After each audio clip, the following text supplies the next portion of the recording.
Donc, pour les BVP, ce qu'on est consacré pour les BVP. Dans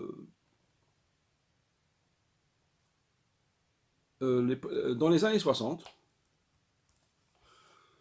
le professeur Niels, c'est un lauréat des prix Nobel, il a eu l'idée d'utiliser l'outil informatique pour traiter les informations biologiques.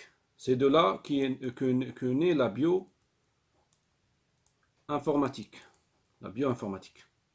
C'est là la naissance de la bioinformatique. Même l'informatique était encore une jeune science. Dans les années 60, elle a vu sa naissance. Donc, la bioinformatique, elle est aussi ancienne que l'informatique elle-même. Pourquoi? Quelles sont les données biologiques que peut traiter l'outil informatique, l'automatisation de l'outil informatique? On a de l'ADN, de l'ARN, des protéines, des métabolites secondaires, des structures moléculaires. Et maintenant, à l'heure actuelle, c'est la plus grande partie. Au début de sa science, on appelait les banques qui contenaient ces informations les banques de gènes. Parce qu'elles contenaient seulement de l'ADN, etc. La majorité de l'ADN. Mais actuellement, la majorité de l'information, c'est les structures moléculaires. La plus grande banque de gènes qui existe, c'est NCBI.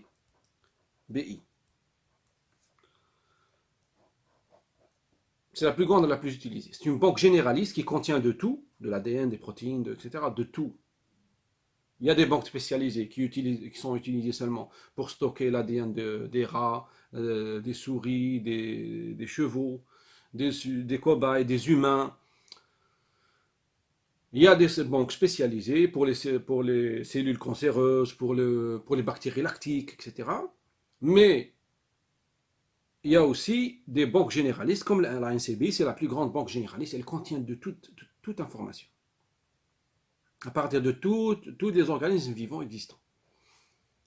Donc, dans une banque de gènes, vous allez trouver, parce que c'est vaste, pour pouvoir naviguer et sortir vos informations, vous allez avoir besoin d'outils de recherche. Outils de recherche et de comparaison. Ces outils de recherche et de comparaison sont de deux types. Les outils heuristiques et les outils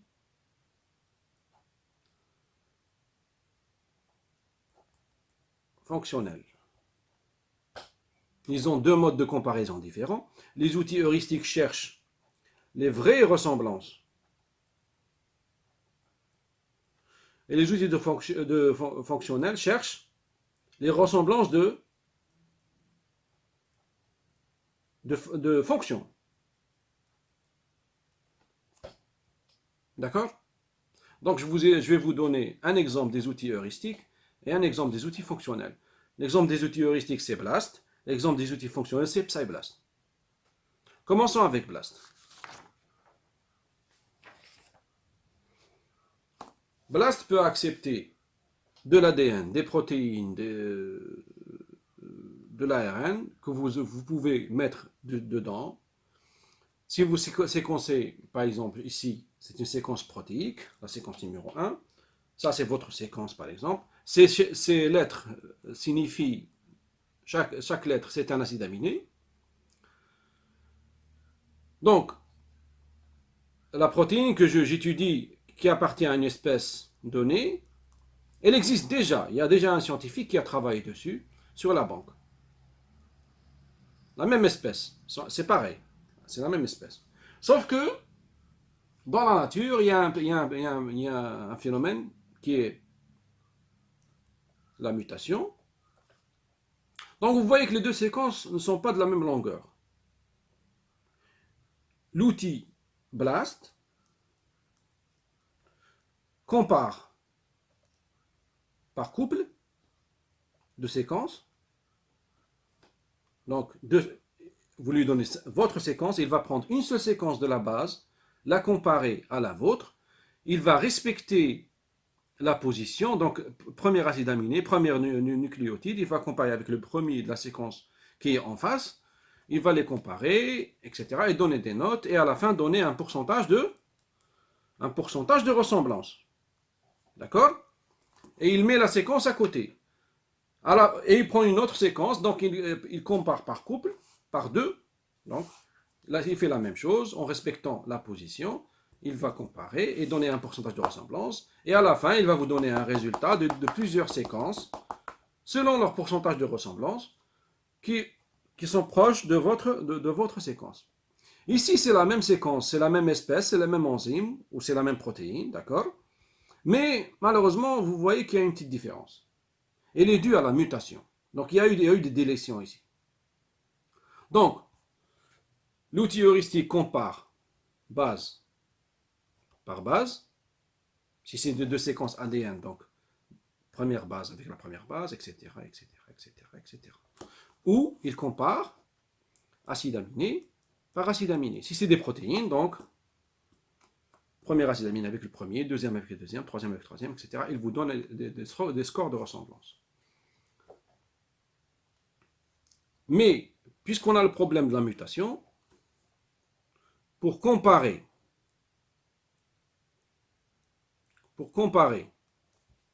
il doit obligatoirement aligner, et pour aligner, il doit créer des gaps. Le but d'un outil de comparaison, c'est la comparaison. Un outil de comparaison, un outil de recherche et de comparaison, c'est son but. Mais pour pouvoir voir, ici, s'il compare directement, E, il n'y a rien, etc. G avec E, ça ne marche pas, W avec. Il n'y a aucun acide aminé qui se ressemble. Pourtant, c'est la même espèce, les mêmes protéines. Pour comparer, il doit aligner. Aligner veut dire il va étirer la séquence qui est moins longue, il va l'étirer jusqu'à devenir au même niveau. C'est ça, aligner. Et comment il fait pour l'étirer? Il va créer des gaps, des espaces. Il va créer de petits gaps. D'accord? La création de gaps, ce n'est pas quelque chose de bien. Mais c'est un mal inévitable. C'est la seule méthode pour pouvoir comparer. Donc pour comparer, il doit aligner. S'il y a un manque de longueur entre les deux, il doit les mettre au même niveau, les aligner. Et comment il fait ça? En créant des petits gaps. Donc ici, il a trouvé le E, donc il va tirer ce E ici, E avec E positif, E avec A ça ne marche pas, donc il suppose qu'il y avait un A ici. Donc il va créer un gap au niveau du A. D'accord? Mais en réalité, on ne sait pas qu'est-ce qu'il y avait auparavant. Est-ce qu'il y avait un A, un G, je ne sais pas. Le E avec le E, le H avec le H. Le G, il n'a pas trouvé en bas, donc il a créé un gap en face. W avec W, A avec A, G avec... Il n'y a pas de G, donc il a créé un autre gap. Alanine, phénylalanine. Ces deux acides aminés, il va mettre un petit plus. Lorsque vous avez deux acides aminés qui se ressemblent en fonction alanine, phénylalanine ou leucine, isoleucine, ces acides aminés peuvent s'interchanger. Mais ils ne vont pas changer la fonction de la protéine. D'accord? Isoleucine et leucine, c'est presque la même chose. Phénylalanine et alanine, ils jouent le même rôle. C'est des aminés assez proches dans la composition, dans leurs caractéristiques. Donc s'il y a un échange entre les deux, lui, il considère que c'est positif, parce que c'est presque la même chose.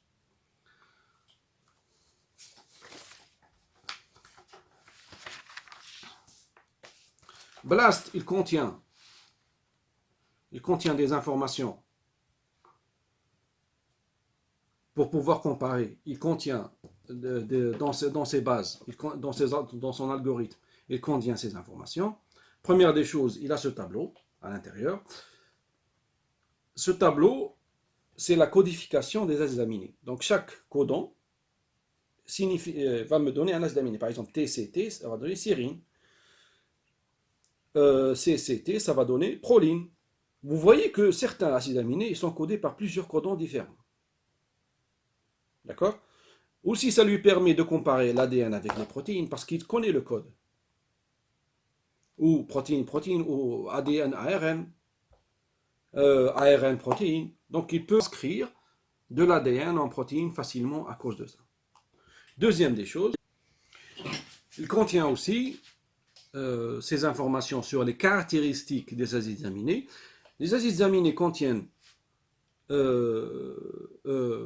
peuvent comporter plusieurs caractéristiques. Les plus importantes sont le comportement dans l'eau, la charge et la présence de groupements aromatiques. Je vais expliquer l'un après l'autre.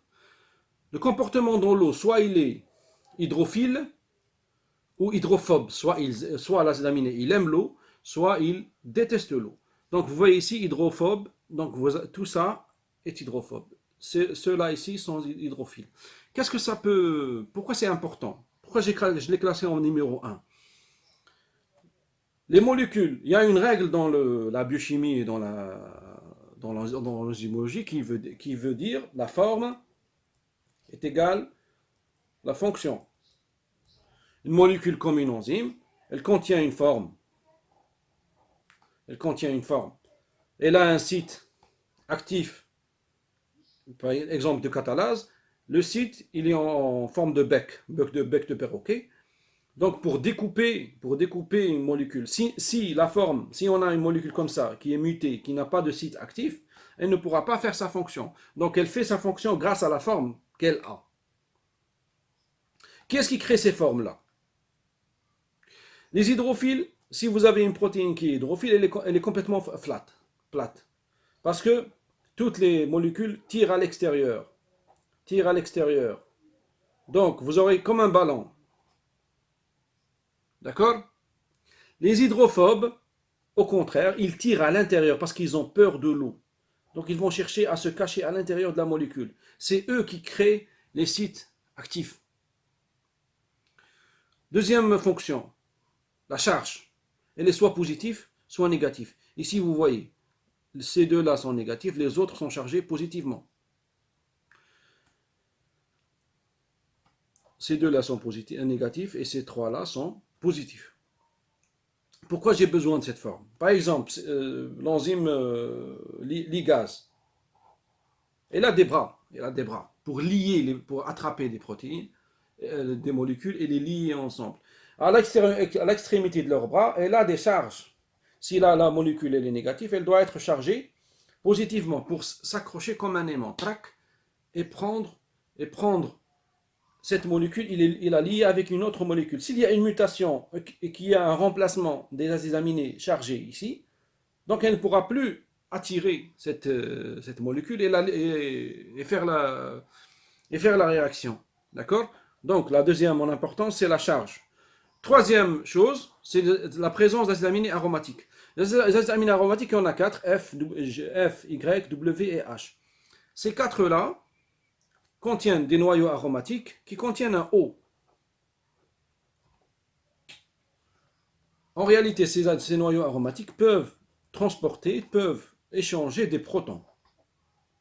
C'est grâce à ça que vos mitochondries peuvent créer de l'ATP. Le cycle de l'ATP il est bâti sur l'échange des protons. Donc, les acides aminés qui contiennent des groupements aromatiques sont très spécifiques. S'ils ne sont pas présents dans la protéine, elle ne peut pas faire sa fonction.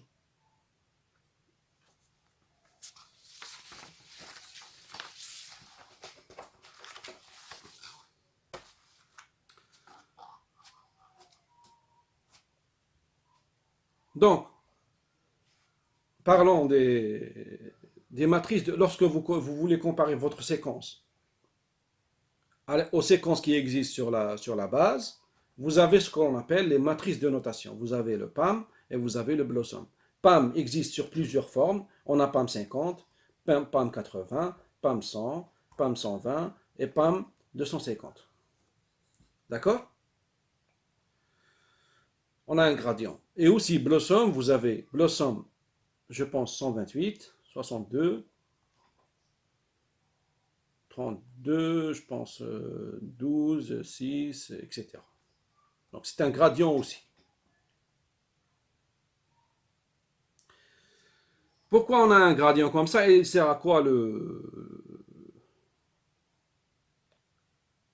la matrice de notation? Elle sert à quoi? On l'appelle matrice de notation. Pourquoi? La matrice de notation que vous allez choisir, c'est vous qui choisissez 50, 80, 120, 120, 100, 250. C'est vous qui le choisissez. Qu'est-ce qu'elle contient cette matrice? Donc, ici, donc lorsqu'il va comparer les deux séquences, s'il trouve par exemple valine, donc il va partir ici, valine. S'il trouve en face donc là, valine, ça appartient à votre séquence. S'il trouve dans la séquence, dans la deuxième séquence qui existe dans la base, s'il trouve alanine, il va donner un 0. C'est ça la note qu'il va donner. S'il trouve R, etc. S'il trouve isoleucine, on a dit, si on revient à la séquence précédente, vous voyez ici, isoleucine, leucine, valine. Ces trois-là sont plus ils sont proches dans cette, plus les aminés sont proches dans ce schéma, plus ils ont les mêmes caractéristiques. Les trois-là sont généralement s'interchangent. Isoleucine, leucine, valine, ils s'interchangent entre eux. Donc, si j'ai valine, s'il trouve isoleucine, il va donner plus 4. Valine, isoleucine, il va donner plus 4. S'il trouve valine, leucine, il va te donner plus 2. C'est pas la même chose, mais c'est presque la même chose. Il joue le même rôle. S'il trouve valine, il va donner plus 4 aussi. D'accord? Les autres, vous voyez qu'il y a des notes négatives parce que peut-être c'est pas le même comportement dans l'eau, c'est pas la même composition, c'est pas la même fonction. D'accord? C'est pas les mêmes caractéristiques, donc c'est pour ça qu'il donne une note négative. Avec ces notes-là, c'est avec ces notes-là qu'il va créer le pourcentage de ressemblance. D'accord. Pourquoi on a un gradient 50, 80, 100, 120, 250? C'est vous qui choisissez quelle matrice utiliser. Donc, ces barèmes de ça c'est des barèmes de notation. Lorsqu'il trouve ça avec ça, il va donner telle note. D'accord? Donc, 50 c'est le barème le plus serré. C'est un barème qui va me donner les vraies ressemblances, de fortes ressemblances. Par exemple, si je mets une séquence d'Amblast, une séquence de l'humain, de l'homme, Homo sapiens, ça va me donner 4-5 résultats, avec PAM50, ça va me donner 4-5 résultats de l'homme. Si ces résultats ne me plaisent pas, s'ils ne m'intéressent pas, comment je vais pouvoir avoir plus de résultats? Je vais monter dans la matrice, je vais prendre 80. 80 est un barème plus souple. Les notes sont un petit peu meilleures. Donc il va me donner plus de résultats. Peut-être qu'il va me donner 50 résultats en plus. Peut-être dans les résultats en plus, peut-être je vais si je travaille si je fais un travail croisé entre l'humain par exemple et la vache. Peut-être si je prends un barème plus grand, j'aurai peut-être dans les résultats la vache. Peut-être j'aurai de nouveaux résultats sur l'homme qui m'intéressent. Et je peux monter. Pourquoi, donc monsieur, pourquoi on n'utilise pas directement 250 et avoir le maximum de résultats? Je vais vous dire. Certaines protéines, certaines enzymes, certaines molécules sont utilisées par tout le règne vivant. Par exemple, les molécules pour la respiration sont utilisées chez les E. coli, chez l'humain, chez la mouche, partout. Donc si je veux étudier une protéine qui est responsable, qui rentre dans le cycle de Krebs, donc je vais avoir des milliards de résultats. Pour ne pas être noyé dans les résultats, j'ai ce barème. Je peux, grâce à ce barème, je peux contrôler la qualité des résultats. Hein, rappelez-vous de ça. La qualité des résultats et le nombre de résultats. Donc, lequel je vais utiliser? Est-ce que je vais utiliser Blossom? Est-ce que je vais utiliser PAM? PAM est utilisé pour les séquences codantes qui vont donner des protéines. Blossom est utilisé pour les séquences redondantes. Les séquences redondantes, c'est les séquences répétitives. C'est des séquences de régulation qui ne vont pas donner de protéines. D'accord? Donc, généralement, vous allez utiliser PAM avec 100 gradient.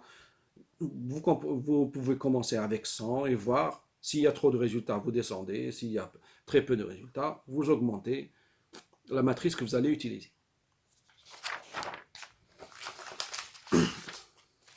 BLAST peut être utilisé aussi pour comparer des génomes, des petits génomes. Ici, vous avez 2 bactéries, la même espèce, mais de 2 variétés différentes. Cette bactérie, elle est résistante à un antibiotique spécifique. Donc ici, vous voyez, c'est la même espèce, sauf que là, c'est A et là, c'est B, 2 variétés différentes. Puisque c'est un petit génome, je peux visuellement comparer. Donc, où est-ce que se trouve ce gène responsable de la résistance? Vous savez que la bactérie peut échanger si vous mettez une bactérie résistante avec d'autres bactéries qui ne sont pas résistantes, elle peut leur donner une copie de son plasmide. Et les autres non résistantes vont gagner en résistance, vont intégrer le gène de résistance dans leur ADN, dans leur plasmide. Donc ici, vous voyez que les séquences, séquences références, 3, 4, sont les mêmes séquences. Cette partie ici, c'est la même partie qui est là, c'est la même longueur. Mais il reste cette petite partie ici, entre le 2 et le 3. Vous voyez qu'il y a une différence de longueur. Donc certainement, quelque part ici, le gène de résistance, il est là. Il est indexé à l'intérieur. Donc je peux facilement, grâce à des enzymes d'excision, prendre cette partie et l'étudier et voir de quoi se compose ce gène de résistance.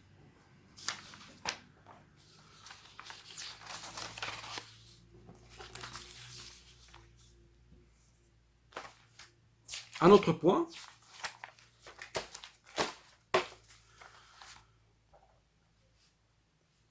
BLAST peut utiliser des clés de recherche. Ça veut dire quoi?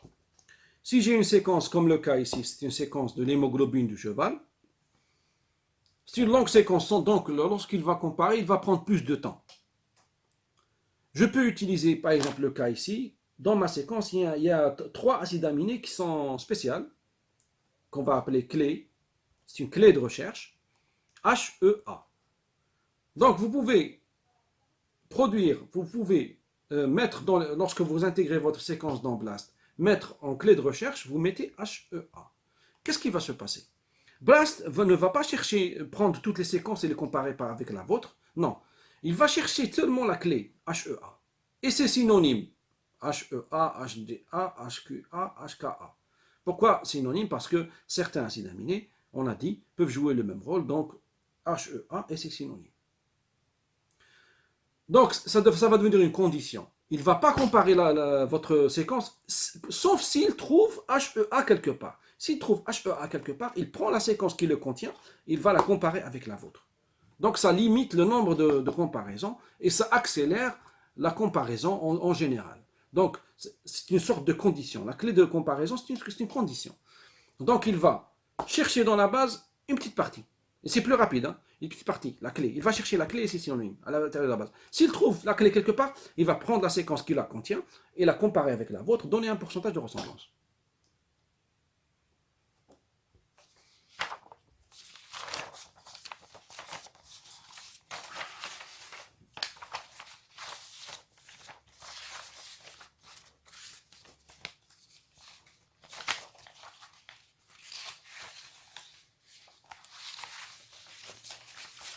Donc ici vous voyez un résultat,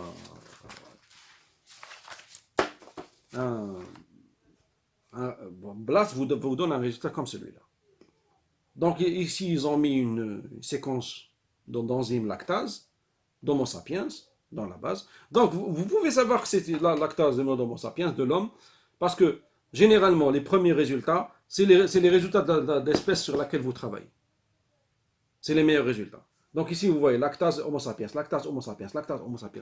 Donc généralement, sûrement la séquence d'origine, c'est de la lactase de l'homme. Vous avez plusieurs résultats, mais le plus important, c'est là. C'est le pourcentage de ressemblance, ici, et la e-value. Ces deux-là sont les plus importants. Et généralement, la e-value est plus importante que le pourcentage de ressemblance en lui-même. Donc,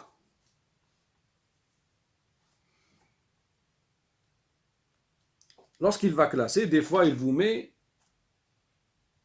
88% ici en premier et il vous met 90% en bas. Mais pour le e-value, par exemple, ici, il y a 10 puissance moins 100 et ici, il y a 10 puissance moins 50. C'est quoi le e-value? Le e-value, donc, l'outil BLAST, c'est une machine. Il est automatique, il ne va pas chercher à savoir. Donc, si vous lui donnez une protéine qui contient 3000 acides aminés, il va la comparer même avec une protéine qui contient 3 millions d'acides aminés. Il va l'étirer, l'étirer, l'étirer, il va aligner et créer plein de gaps. Et des fois, vous tombez sur 90% de ressemblance. Mais en réalité, la première protéine, c'est la protéine de la mouche et l'autre, c'est la protéine de, je sais pas, d'une plante.